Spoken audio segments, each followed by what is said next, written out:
King.s.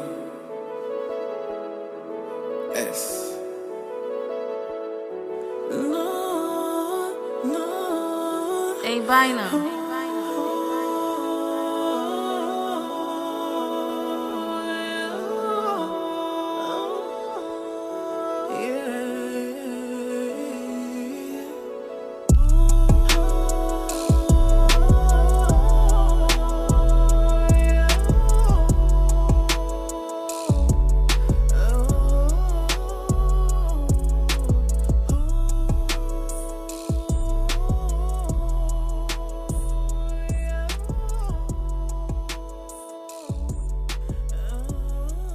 What it do, guys? 850 Keys is locked in the box. This is a very special edition.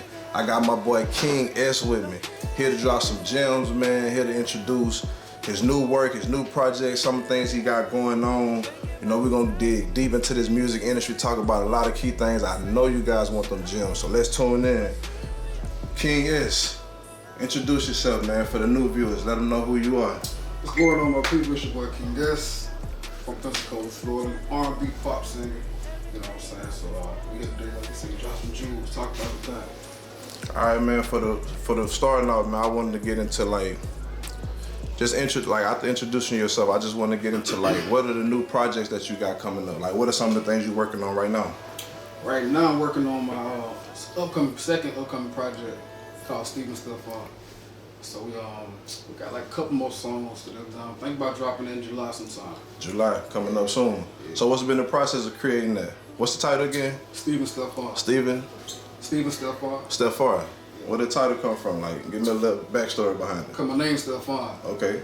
But it's like a little story with my birth certificate and all that, to where they put an E on my name. Oh. So I've always been writing my name with Stuff On. But legally your name is with the E? With the E. How did that happen? Like, you never end up correcting it, nothing like that? I'm gonna correct it now. I just ain't never got around to it. So that's why I came up with Stevens Stuff On. Okay. So I'm like, see, I'm gonna split the two. We're gonna see what's gonna happen between those two different people. All right, cool. So with this second project, man, what's so different from the second one to the first one? Like, what's been the process? Like, what you learned so far from the first one coming into the second one? Like, as far as production a lot better on this one too. Okay. You know, we're more experienced with it, you know what I'm saying? We were at house with it the first time, we were at house with it this time. Beat selections came up a little more, you know what I'm saying? Top is getting a little more hitting on something, you know what I'm saying? So I got some stronger features on this one too. Okay. So, you mind mention some of those features? Yeah, I got one of the things we're gonna drop for a song with me, a guy called Bosh. Okay. It's called Thinking About. Okay. That's gonna be a dope one too. Okay. Got like a little up-tempo vibe to it. For up-tempo for my lane anyway. You know what I'm saying? So I'm interested, you know what I'm saying? Waiting for me to drop that for people to check it out. All right, King.s, let's get into your starting point. Let's talk about the beginnings, man. What were your influences? What was it like getting into music? Like, where did this all start? It all started from I went to Performing Arts Elementary School, M.B. Cook Elementary. Okay. So I just remember trying out for the little plays, joining all the little music thing. I did all of it, drama, music, art. So it kind of stuck from there. You know what I'm saying? Then I just fell into it. Yeah. I always only wanted to be three things in life. Either a lawyer, doctor, or a singer. So okay. I'm a little too old to go do other shit. So So what was that moment when you really like stepped into being an artist? Like, what was that thing or what was that piece of music that you created when you was like, you know what, this is it, I'm taking this serious. Like, this is gonna be my path now, music. It was, I recorded a song called Feel It. And the response I got from it. Okay. It was like one of my first time actually being in a studio. Okay. So I went through the whole experience of hearing how yourself, how you really sound and shit. So I was like, dang. When I finally got it, you know, I was like, okay, this is what I want to do. That's what you want to do. Yeah. And since that moment, it's been serious. So since that moment, it's been serious. Like, explain that process. Like, what are some things I think we was talking about outside, like when you say I'm taking this serious and then you actually taking it serious. Right. Like, what was that process, or what was that switch like? Like, can you kind of explain the difference between, all right, this one I was kind of doing it, this one I was doing it changed. Right. Like, well, when we went from a hobby to the life. Right. You know what I'm saying? Because there's a difference when you actually putting your time into, especially as a grown man. Right. You putting all your time into, it gotta be work beneficial for some needs. So there's a difference between just doing it because you love it, making it a hobby, and then taking it serious and actually put the business behind it. Make sure you're making the right moves to get stuff done accordingly. Depending on what your goals is, you know what I'm saying? So, okay. But for me, that's what it was. Like, okay, it's really time to take this serious as an art too. Okay. So yeah. Yeah. Speaking of taking it serious as an art, like, what kind of gems can you provide for the upcoming artists? Like, getting into their creativity and taking their art serious. Like, what are some of the gems that you can? Some of the things that if you wish someone was there to tell you, like, hey, I wish you could do this or do this better. Like, what are some of the things that you can tell the upcoming artists as far as like getting into their creativity, process, things of that nature? You're right. One, make sure if you're gonna really do it serious, make sure you get registered in the music. Yeah. Because today everybody on the internet, even the stars. Yeah. A lot of people music get took that way. You know what I'm saying? So register y'all music. BMI, you the ascot. Yeah. So make sure y'all do that. And if you're gonna use YouTube, I suggest putting like a visual behind it, something that's creative, so that you can kind of get your cut from it as well. If you're gonna use YouTube beats, yeah, you know what I'm saying. But any pros and cons to using the YouTube beats that you have experienced? The pros to it is by a lot of people having the same beat, people can compare your music to others. They can find, you know what I'm saying. You make some hot music, they can do that. Yeah. And it's a good way to keep your creativity going, to keep making music until you can actually get to that other step to get the purchasing the music.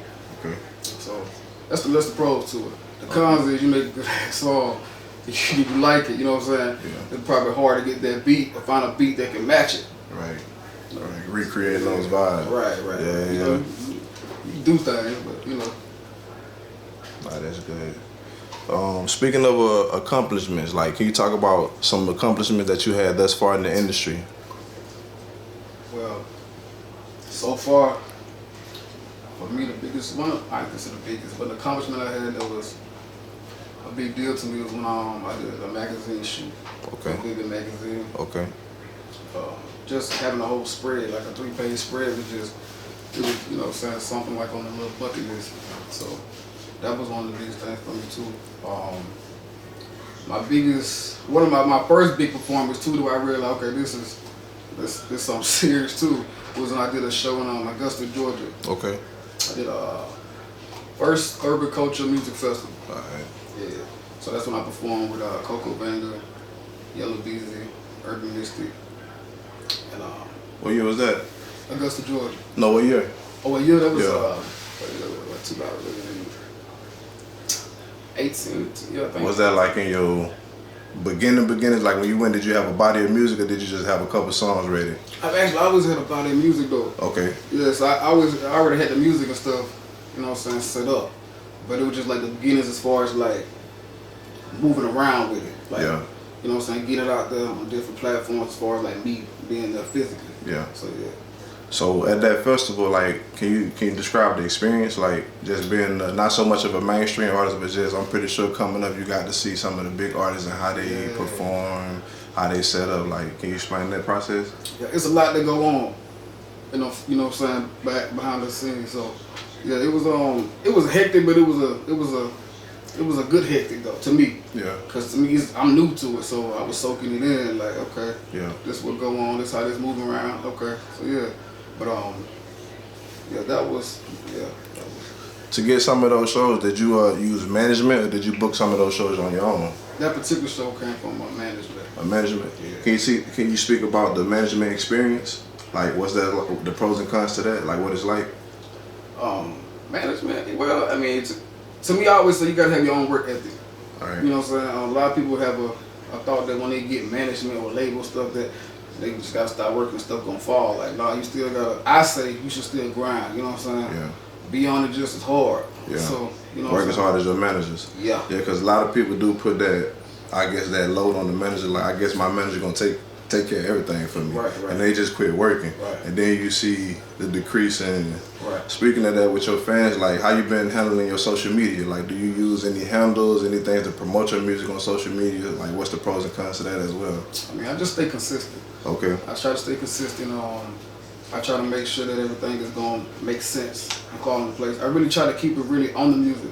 Okay. You know what I'm saying? I drop in there now and then, just let people know who I am and what's going on with me. But other than that, I really keep it strictly with the music. It's been going good though. It's been picking up for me as far as like on certain platforms. Yeah. So do you use any ads though? Like any ads to promote or anything like that? not as of late. I have. Okay. Not as of late. I use Instagram ads. You know what I'm saying? Okay. You pay for the Instagram and they spinning around on Facebook and Yeah, everywhere. yeah. No, that's not a bad thing. Like, as a business, you should consider yourself as that. Walmart, Starbucks, any business that you consider that's out there legit, they use ads. Right, they use right. that's marketing. So any artists out there, I feel like if you're not using those ads, you're not using that marketing, I feel like you're wasting your time. It's beneficial. Yeah, it's very. beneficial. Okay, speak on that. Like that's all. That was gonna be my next question. Like when you use those ads, how beneficial was it? Like did it bring more attention? Yeah, I mean, it touch a lot of eyes. You know what I'm saying? Okay. People see it. You know what I'm saying? So just watch your insight. But it's also good too to find out to make sure you put in. I forgot the word for it. But when you setting up your ad, you know, you say you hit your key points. What you trying to promote to, how you trying to promote and all that. Make sure you hit those right. All right. You know what I'm saying? It's beneficial. It's beneficial. All right. I want to switch lanes a little bit and talk about. I remember we was talking about your first time getting paid for doing something you love. Yeah. Can you kind of talk about that experience, what that felt like to actually get paid for something you love to do? Yeah, it was a weird feeling because it was like when I was negotiating, you know, the deal or whatever. I don't know. I can't really explain what it felt like. It was just a feeling. I don't know. I felt funny at the time. I guess by me being an artist as well, for me personally, I felt funny. Like, okay, stay my price and doing all this. I guess at that time, that's when you always gotta really, really believe in yourself all the time. You know what I'm saying? I'm human too, so I hit that moment. I was like, shit, maybe I need to be a little more confident in what I'm talking about. You know what I'm saying? Because I was almost like feeling lowball myself. Yeah. Out of not feeling like, damn, am I gonna overkill it? You know what I'm saying? So, it was another moment for me to realize, okay, well, shit, this that point too. Yeah. So yeah. Speaking of lowball, like, when do you realize your worth? When did you realize, like, I'm charging this much and I'm firm on this price? Was it your body of work that you had already produced and created, or was it just a confidence level that this is the hours, the work I've been putting in, I deserve this? Honestly, it wasn't neither one of those. It was because it really got to it was part of those. But the main reason was because I was getting invited to come travel and perform places that was far. And it's like, hell, I can't pay for all this out of my own pocket. Right. So I got to start putting a price on what I'm doing as well to fund what you doing, what's going on. You know what I'm saying? Because, like, again, if you're really doing the music and you're independent, you know it's not just like what you see on TV. It's a lot that go into it financially from yourself as well. Yeah. So, and that's a whole nother subject, because that's a lot of things that a lot of artists forget about that you do. If you're going to take that independent route, that means financing yourself. Yeah. That means presenting your own money, coming out your own pocket, and that's a hard thing to do. So doing that, how are you able to do that? Just asking, not trying to get in your pockets, but like, I know you was speaking about your entrepreneurship, your small business, your fragrances. Like, can you speak on that? Is that a way that you help compensate with funding your music career? It helped, but I had a job too. Okay. You know what I'm saying? Let's keep it real. When the clock in, clock out. Like, right. Look, I ain't, you know, we ain't up there yet. You know, a lot of things look way better than what it is, and it's supposed to. Yeah. Cause that's what you promote for yourself. That's what it is. But yeah, I had a job. You know what I'm saying? So yeah, I went to work. Okay. You want to speak on like some of the things you was doing before music, like your work career before you switched over as an artist? Work career, I was a vet tech for like 8 years. Vet tech. I'm not even. Veterinary technician. Okay. Yeah. All right. I did that for like 8 years. That's what's up, man. Yeah. From there, I went to work in the industrial plant. Okay. Yeah. So at that time, you still in your head like, I know I'm gonna be an artist, so it was just, nah, I'm gonna take this. Like, I was doing it. I go record a song or two. Okay. But then, that's when I was like, I was younger, so I was kind of like more focused on getting my car right and thinking about I'm gonna try to move out and do this and do that. You know what I'm saying? All that type of stuff. So. Where you went to college at? I ain't go to college. Oh, that was just a job that you. Blessings. Yeah.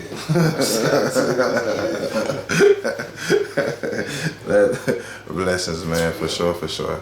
All right, man.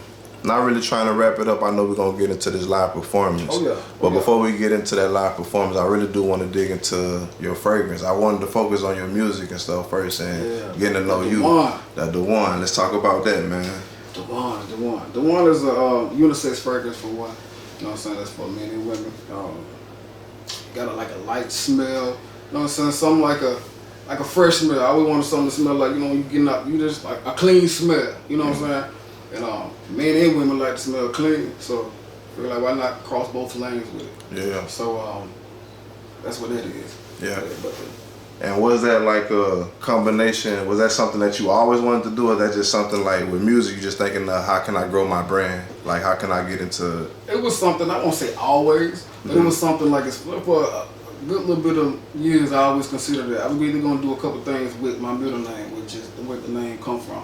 Okay. The One. I was either gonna have a couture line with it, or either a club or the fragrance. Okay.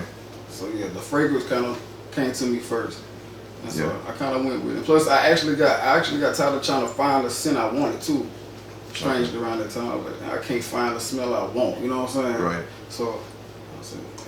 So how you go about, like, not trying to dig too much into it, but how did you go about finding the people to actually create the One? Yeah, well, my pops. Okay. Yeah, he knew everybody. I don't know, but he knew how to. He knew somebody, and we linked up, and we went through the process of actually creating it. Like, and we got kind of deep with it. I didn't even know all that went into it. It was interesting though. You know what I'm saying? As far as like a lot of your personality traits goes into finding certain things. You know, I ain't gonna go too deep into that. As far as like my process was, so, but yeah, it was interesting. Okay. Yeah. And if any artists want to tap in with you, like to do ventures or anything like that, would you be interested? Oh yeah, for sure. Yeah. For sure. Even with collabing as far as music goes. Most definitely. Do you just another thing to dive back into your music. When you go into your writing, like, do you freestyle? Do you go in with like I'm gonna write about this person, this type of feeling, or is it just I just go with the vibes of the room? It's a couple different. It's like all those in a couple. You know, all those in one. Cause it's like I kind of like I pick a couple different topics that I could want to talk about. Okay. And then I just kind of go in there and let the beat play, and I just kind of like record myself, just sing it to whatever come up. Okay. And then I kind of build a song around what I get from that. Okay. So yeah. When it comes to producing a record, what do you prefer? Like, do you prefer it to be alone, just you by yourself and you write, or would you rather have like a room full of artists, producers, whatever the typical artist may want, girls, chicken, drugs, whatever? Like, what's your process? Like, what's the vibes you set for your? I like your to be studio? alone, just me and the engineer. Okay. Yeah, me and the engineer, and then of course there'll be another artist working on the song. That's really like how I like it, cause I gotta get into the song. Yeah. So yeah. So not really a lot of distractions when you're in the studio. That's good, man. I wish a lot of people you can stay focused like that. Yeah. Some people go in the studio and actually forget what they're there for. Yeah. Turn it to a whole party. Yeah. Plus I never had that environment to record it. It's always been that way when I went to record. Yeah. So it's kind of like what I grew accustomed to. So yeah. All right, before we close out, man, like, this has been a good session, man. I think you dropped some gems for real, man. I think any artist that's coming up, they'll be able to enjoy it, pick from this conversation and say, hey, I want to follow this guy, or I want to get in contact with this guy and kind of pick his brain a little bit more. But before we close out, any thing that you want to say, like any upcoming shows, albums, video releases that you want to put out there for the people? Yeah, like I said, Steven Stefan, working on that now. That's going to be out in July. I know I keep changing the date for people who gonna watch this that already heard me say another date. That's alright though, it's coming, you know what I'm saying? Coming July, you know what I'm saying? So working on that. I'm actually shooting a video coming up on the 31st for my single Concrete Road. Well, not really my single, but my song Concrete Road off my album Dear Love. Okay. That's out now on all platforms. Okay. And so yeah. And that's the 31st of May? Or? Yeah. Okay, 31st of May. Yeah. So y'all be on the lookout for that, man. My boy got something coming real soon. Most definitely. Yeah, man. Closing out 850 Locked in the Box. Dope episode. King.s. Let's get it.